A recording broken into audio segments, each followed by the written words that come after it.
It is rare for Donald Trump to deliver the same message as Barack Obama and Joe Biden, but it happened when the Republican and two Democrats campaigned in Pennsylvania on the same day.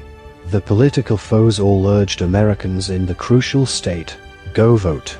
Mr. Biden and Mr. Obama cast the election as a battle for democracy, while Mr. Trump said the country's safety and security were on the line.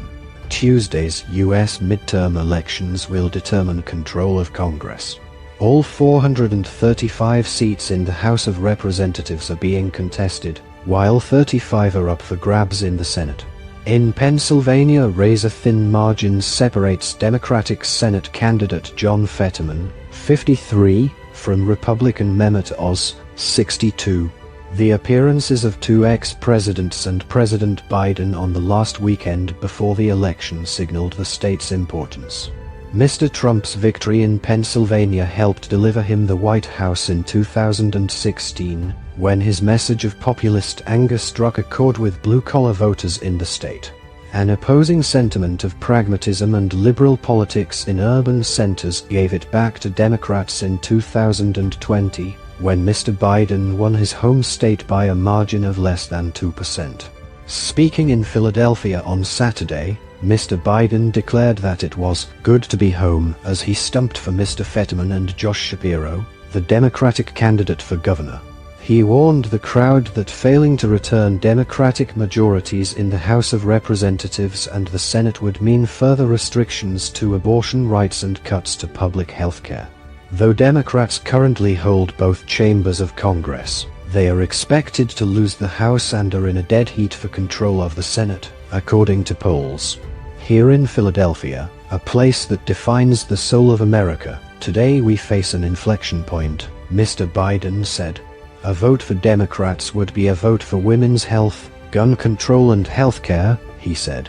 Outside the rally, voters queued early to see two presidents, Mr. Biden and his Democratic predecessor Mr. Obama, on the same stage. One Pennsylvanian, Steve Phillips, told the BBC's Sarah Smith he hoped it would get people out to vote, regardless which party they supported. But some of the crowd admitted it was really Mr. Obama they had come to see, and they might not have turned up if Mr. Biden had been here alone. Midterms are often seen as a referendum on the sitting president, and with Mr. Biden's approval hovering at 40%, Republicans have found plenty to criticize as Americans worry about high inflation, guns and immigration. Some 250 miles, 402 kilometers, west of Philadelphia, Mr. Trump warned Pennsylvanians in the small town of Latrobe that continued Democratic control in Washington would lead to more crime and unfettered immigration.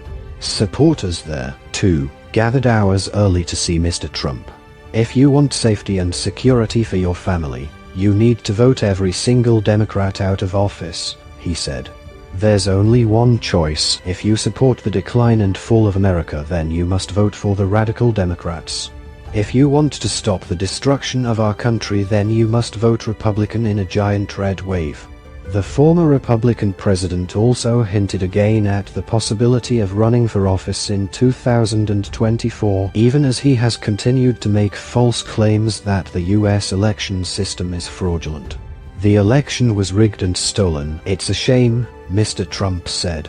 One attendee told RSBN, a conservative network, that he was there to support Mr. Trump because the former president had helped ensure that people could live a life without suppression and being told what we need to do. Fears and false claims of fraud have haunted these midterms, with many arguing that the 8th of November vote will be a test of the fidelity of the election system.